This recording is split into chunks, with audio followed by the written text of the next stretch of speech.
லீவ்ல ஊருக்கு வந்த ஹீரான் லீவு முடிஞ்சு ரொம்ப நாளைக்கு அப்புறம் கூட காலேஜுக்கு போகாம இங்கே ஷோவான் கூட ரொம்ப நாட்கள் அழகா ஸ்பெண்ட் பண்ணிட்டு இருக்காங்க. அப்படி ஒரு நாள் அவங்க ரெண்டு பேரும் வெளியே இருக்கும்போது ஜாங் ஹீரானை நினைச்சு என்னமா உன்னை பார்த்து ரொம்ப நாள் ஆகுது, உன்னை பார்க்க வரேன்ட்டு அவங்களுக்கு மெசேஜ் பண்ணி அவங்க இருக்கிற இடத்துக்கு வரான். ஷோவானும் ஹீரானை விடாம ரொமான்ஸ் பண்ணிட்டே இருக்கான். ஷோவான் கொஞ்ச நேரம் கம்மனு என்னோட ஃப்ரெண்ட் என்ன பார்க்க வரான்னு சொல்லி ஷோவானை கண்ட்ரோல் பண்ணி இந்த ஜாங் பையன் எங்க இருக்கான்னு திரும்பி பார்த்தா அவர் காரை பார்க் பண்ணிட்டு அங்க வெயிட் பண்ணிட்டு இருக்காரு இவங்க எப்ப முடிப்பாங்கன்ட்டு. ஹீரான் ஜாங் கிட்ட என்னடா அங்கே நின்ட்டனா, இல்ல நீங்க ரெண்டு பேரும் பாக்குறதுக்கு செம்ம அழகா இருந்தீங்க, அதான் கொஞ்ச நேரம் உங்களை தூரமா இருந்து பாத்துட்டு இருந்தேன்றான். உடனே ஹீரான் ஷோவானை கட்டி பிடிச்சி பாத்தியா ஷோவான் ஏஜ் இஸ் நம்பர்ன்ட்டு ஒரு கோட்லாம் சொல்லுவாங்க இல்லையா, அந்த விஷயம் நம்ம இதுல கரெக்டா பொருந்தது இல்லைன்றாங்க. ஷோவானும் ஆமா ஆமான்ட்டு அவங்களுக்கு ஃபிளவர்ஸ் கிஃப்டா கொடுத்து சரி நீ பார்த்து வீட்டுக்கு போன வேலைக்கு போறேன்ட்டு கிளம்பிடுறான். அதுக்கப்புறம் ஹீரான் ஹாவோட அம்மாவை பாக்குறதுக்காக அவங்க வீட்டுக்கு போகணும்ட்டு ஜாங்கே டிரா பண்ண சொல்றாங்க. இதுல என்ன ஒரு விஷயம்னா ஜாங் ஹீரானோட அம்மா கம்பெனில தான் இன்டர்ன்ஷிப் போயிட்டு இருக்கான்ற விஷயம் ஹீரானுக்கு தெரியவே தெரியாது.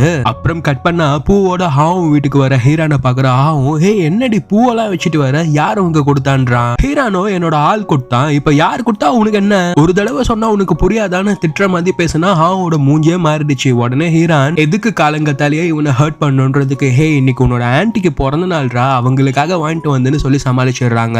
அதுக்கப்புறமா அவங்க வீட்டுல சும்மா கேஷுவலா பேசிட்டு இருக்காங்க. ஹெல்த் எப்படி இருக்கு, திரும்ப காலேஜுக்கு எப்படி போவ அப்படி இப்படின்ட்டு. அந்த சமயத்துல ஹீரானுக்கு ஒரு அன்னோன் நம்பர்ல இருந்து மெசேஜ் வருது. யாரான்னு பார்த்தா அன்னைக்கு ஷோவானை பாக்குறதுக்காக ஒரு பொண்ணு வந்தாலையா, அதான் ஷோவான் எக்ஸோட தங்கச்சி. அந்த பொண்ணு சம்பந்தமே இல்லாம ஹீரானுக்கு நாம ரெண்டு பேரும் சந்திக்கலாம்னு மெசேஜ் அனுப்புறாங்க. ஹீரானோ சரி என்னவா இருக்கும்னு போய் பார்க்கலாம்னு பிளாக் கலர்ல ட்ரெஸ் போட்டு அவங்கள வில்லி மாதிரி காட்டிக்கணும்ன்றதுக்காக அங்க போறாங்க.